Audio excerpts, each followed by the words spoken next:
the women's Milano-Sanremo, the first ever edition for maybe our lifetime, Benji, from Genoa to Sanremo. They're along the coast. And then the final 60 kilometers are more or less the same, doing the three the Capomele, Capocervo, Capoberta, the last of them being quite difficult, 2K 6%. Then the Cipressa, 5.6Ks at 4%. Technical descent, flat section before the Poggio, 3.7Ks, 3.7%. It's not that hard. It's only a 156K race. And then, of course, the famous Poggio descent before the 3Ks flat into the finish on the Via Roma. We had the favorites being Lotte Kopecky, Demi Vollering, Lorena Wiebes, Mariana Voss. Pretty much every top rider that's fit and ready is here, including Dygert and Faulkner, who we haven't seen recently. And indeed, Kopecky has been on the mountain for a long time. Balsamo won Binder last weekend. Any other news before the race, Benji? I feel like a lot of riders that I was looking forward to seeing at their highest level, there were a couple of rumors before the race that some stuff happened to them. For example, Dygert's not a rumor. She had a car hit her during a training ride, I'm pretty sure, on the 6th of March, and this is her first race back from that. There were some rumors that Kat Ferguson was a bit sick the last couple of days going into this race, so a few riders here and there where I was like, okay, don't necessarily have the confidence going into this one, but to be honest, for the first majority of this race, we didn't even have a breakaway. Is that because of the fear of Lotte Klaas, or is that because we've seen this behavior through a lot of women's races in the first place, to be honest, regardless of what happened in Omloop, you know? Yeah, I don't know, is the answer. One would think if you don't have a sprinter of the level of even, I don't know, like even Puck Peterson or something, then your best chance for a result is getting lucky in the breakaway. And the biggest one-day race at that time, Omloop of the year, was won by a breakaway easily. It wasn't even close in the end. So why not try it? Because there's no benchmarks here. There's no benchmarks for the peloton to know, okay, with 4 minutes at the Cipressa, we'll take it back easy, for example. They don't know. They could let it get out of control. And but to be honest, the fight for position pretty much closed this race down, and there was no jumping or like anything really from when I started watching. Like the breako was under control with Nijnenberg from Volker Vessels, Tomazzi from Kucha and Bortoli. And then, the Cappies, everyone's just pacing, and FDJ Stuart start pacing, the breakaway's caught, and riders just gradually drop, and there's just a fight for position the whole time. Exactly, and the fight for position was influential, though. When the break was caught, we're heading towards the couple, I think it was the last couple Berto maybe, and we see in the peloton multiple crashes following each other, and there was like 2 crashes in the span of no time. I think one involved Olivia Barril, for example, one involved the likes of Ottestad, but also we had a pretty rough crash at the front of the peloton, maybe the 2nd or 3rd row, with about, let's say, to be honest, it was already past the Capos, the big crash, eh? Like, we saw Visma Leasebike and FDJ Suez kind of sharing the burden of the Capo Berta. We got over that one. And the big crash, the one I'm trying to point towards, is in the run-up towards the Cipressa. In about the last 30, 35 kilometers, roughly, where we see multiple Visma riders hitting the deck on like the 2nd or 3rd row in the peloton. And there's this split that happens in the peloton. At first, I'm like, okay, which riders are involved? Which riders were hindered by it and are now in a chasing group? Because I saw like 20 riders off the front for a second. Who actually hit the ground? So Paternoster just chopped herself at maybe not a great time in the race at the front for Jayco. I'm not sure if she was able to continue the race. I don't think so. Or be in the front group. And the domino effect took down Ferron Provo and Voss, who'd been on the front left for a lot of the Capos and before the Cipressa run in. They come back quickly. We see Wolf is surviving on the right-hand side, and Kladnova's yo-yoing off the back. SD Works seemed pretty unaffected. So Kopecky was chilling the whole race, and then she switched on Capo Berta, the last Capo. She switched on, and she was basically P10 or better for the rest of the race. I feel if I looked closely at the way SD Works was positioning themselves, there were 2 different ways they were doing it. We had Wibbes being positioned by the likes of Marta Laak at first, and then later Blanca Vash. And then on the other side of the road, we saw Kopecky kind of doing her positioning herself, no? I felt like that was the case. Yeah, she was pretty much cruising herself. And yeah, she just looked relaxed, to be honest. She reminded me of Van der Poel more and more every race. She has a plan. She's going to do what she wants, and when she decides to switch on, she switched on and doing what she wants in the race. Both actually Belgian. Both Belgian. But then we get to the run into the Cipressa. There's a group coming back. X seem to have missed it. I don't know with which leader, Otterstad, or has crashed, I think. There's definitely X are chasing after those crashes. We get to the Cipressa, and we see a bit of Magnaldi pacing for UAE. We see a bit of Canyon Schramm pacing. Also, one of the FDJ's Suez riders starts, but nothing like I maybe expected.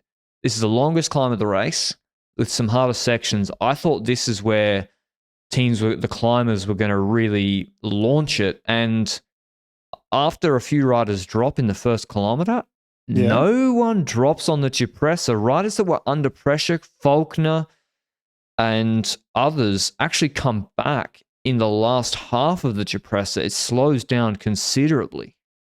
And I feel like it was because of tactics of different teams. Because, like you say, Magnaldi paces the first half of the climb, which is what it feels like to me.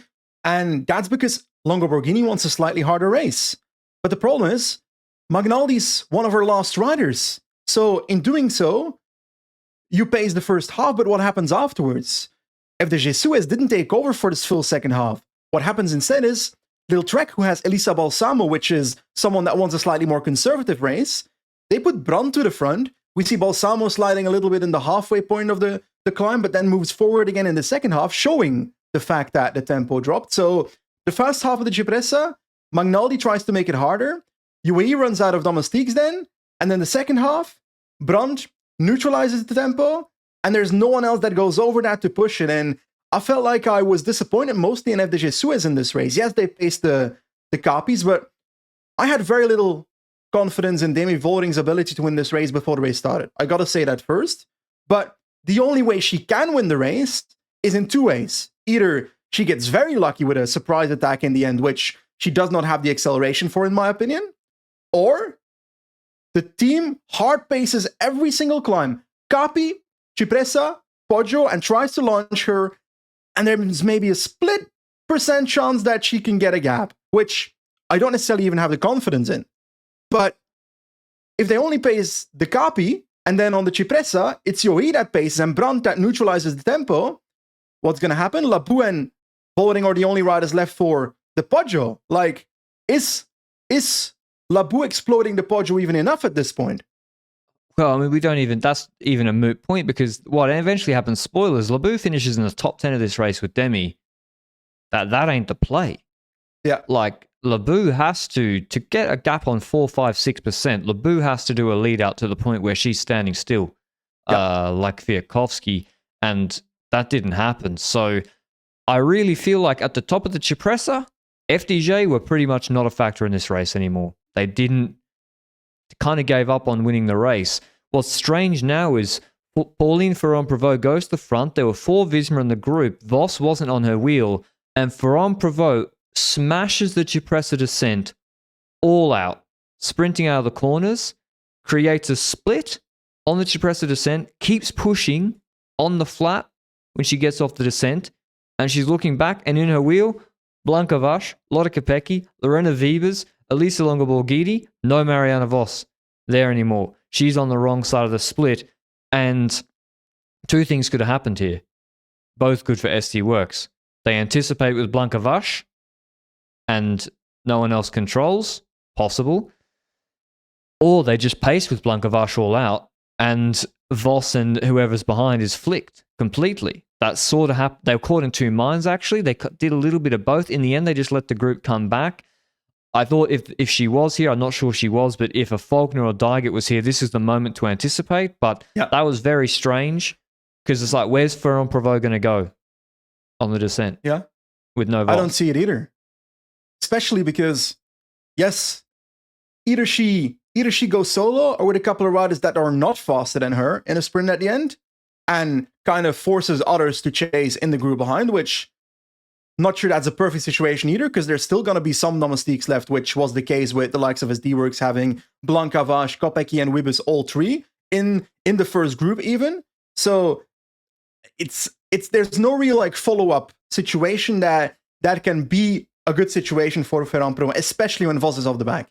If she isn't, and if she's actually in the group at the front, that's maybe a different situation. Now, gotta say, the group that came back, paced by Volker Wessels and EF, shout out to Volker Wessels, I have to do it, Eline Janssen, I was high on her before this race, and at this point, she was looking like she was about to cook everyone. I'm definitely not exaggerating. But we were running towards the Poggio as we speak, and we see Vaj maybe doing a little bit of a controlling tempo or something towards the Poggio, nothing too insane. There were no real moves that were crazy there, but the last portion towards the Poggio, we saw the same sprint that we see in the men's race towards the Poggio, where multiple people try to position their leader as fast as possible, as hard as possible before the climb, and we see that with Vos pacing once again Wiebes, and Kopecky riding her own on the other side of the road. So it's kind of like the dual strategy, you see it very visibly right here.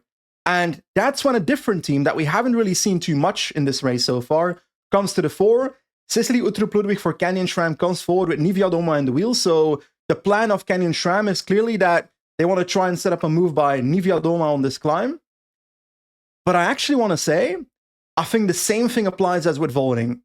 Just pacing the Poggio will never be enough for Nivea Doma to win this race, because this climb is not steep enough for her, right?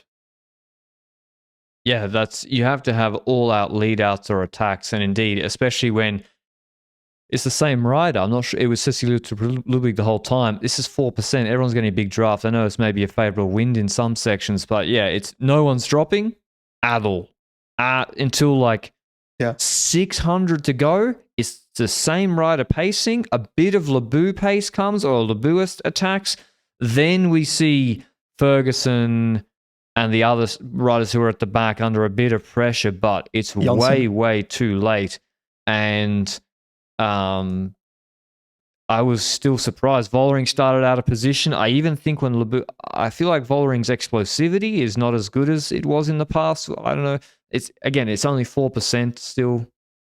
I feel like halfway the climb, we saw Vollering moving from the back of the group where she was in shit position, moving up on the left side of the road.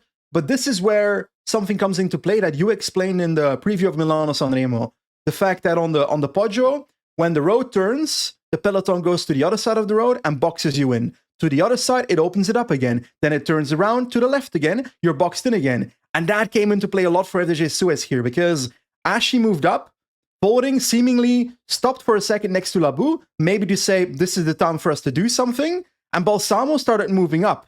So to me, it seemed like they were trying to set something up, but then Vollering got boxed, and then Labou, by the way, obviously not Balsamo, Labou got boxed on the left side as well, and there was no real follow-up to that. And then when the road opens up to the left, it didn't seem like Labou could move up anymore, or whether she was planning something else. And like you say, the Labou attack comes a little bit later than that.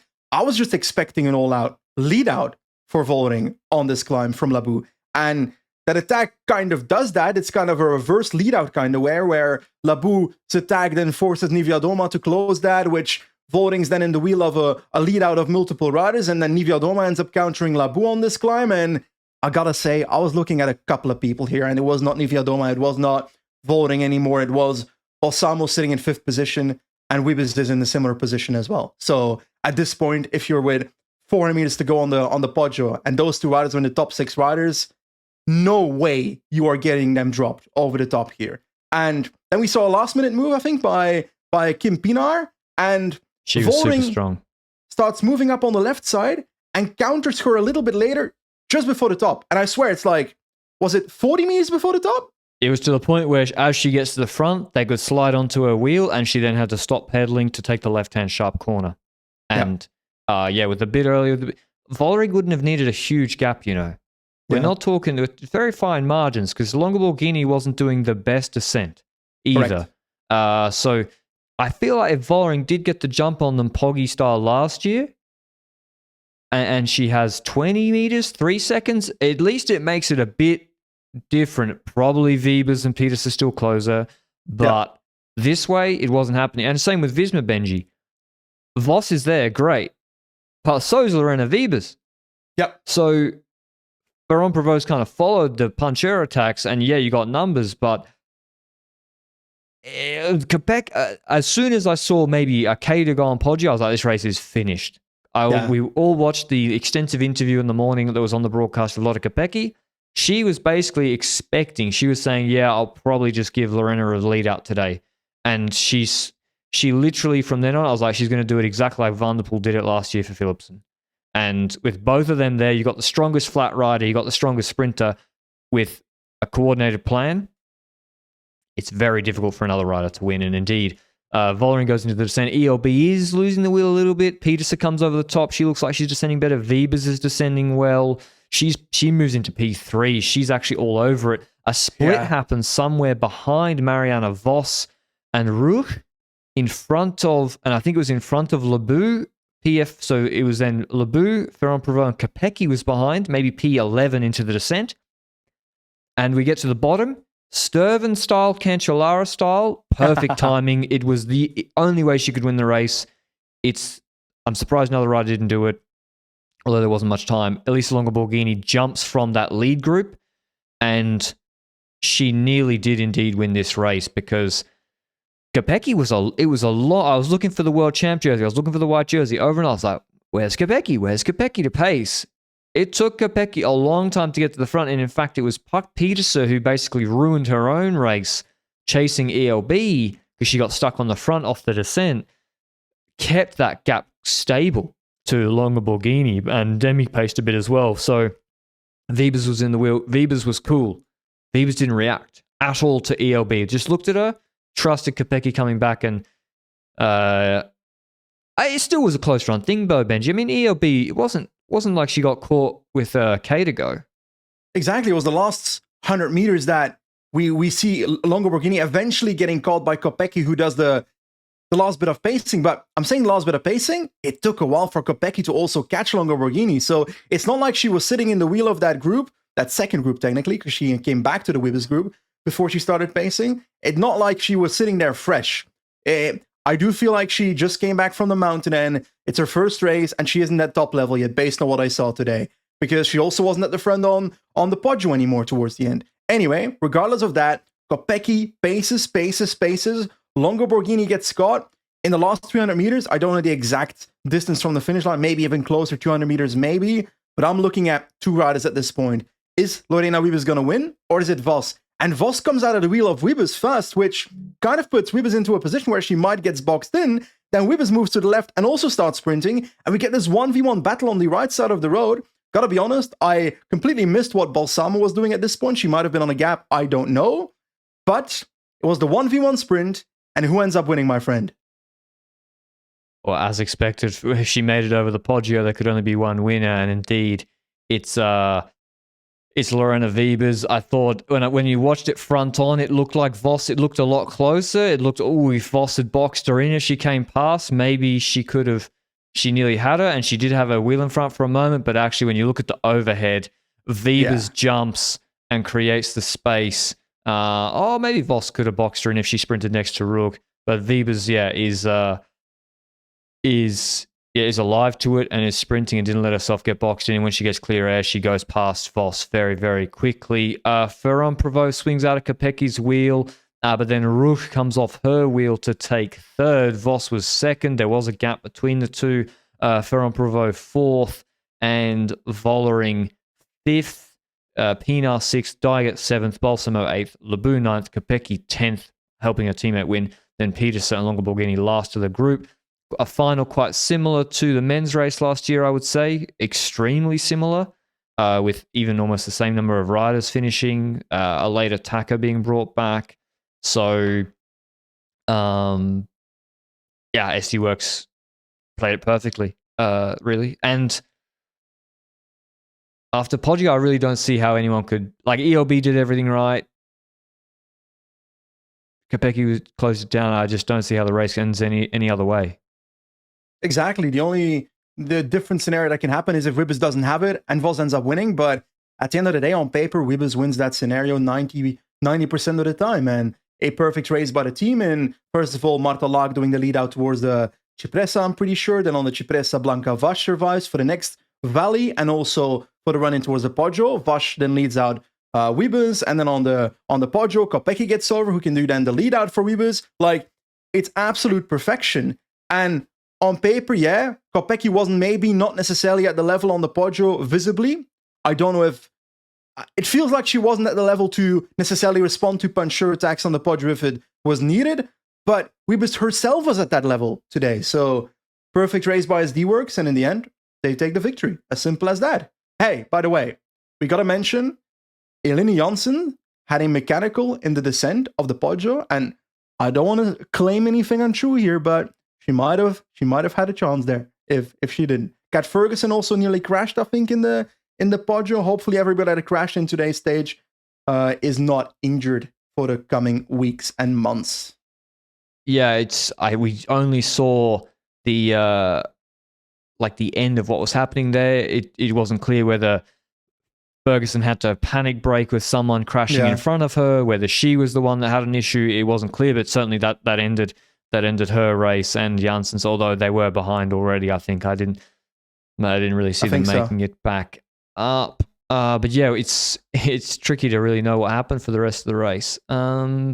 It is a good sign. It's a fun sign. I've always been a fan in cycling of youngsters having such a high level already at the start of their first years, and then we see the gradual progression to them overtaking the masters of the craft in the races. And we see Ferguson being at a good level. We see Janssen being at a good level, but also I'm pretty sure Imogen Wolf was also still there before the Poggio, roughly. Yeah, she made it just to the last 700 meters, and then she popped when the attacks came on the Poggio. So I just love seeing those riders in the background of the race, showing their performances. And at the end of the day, in a year or a couple of years, they might be in the first group and they might be fighting for the victory here. And I can't wait to see that. Yeah, crazy. First year U23s, and there was 3 of them going into the top of the Cipressa in the last 30 riders. So the youngsters are moving up fast, and I can't wait to see Ferguson in good shape in the classics. And remember, she's been sick or something, so it's not like she was in her best shape either.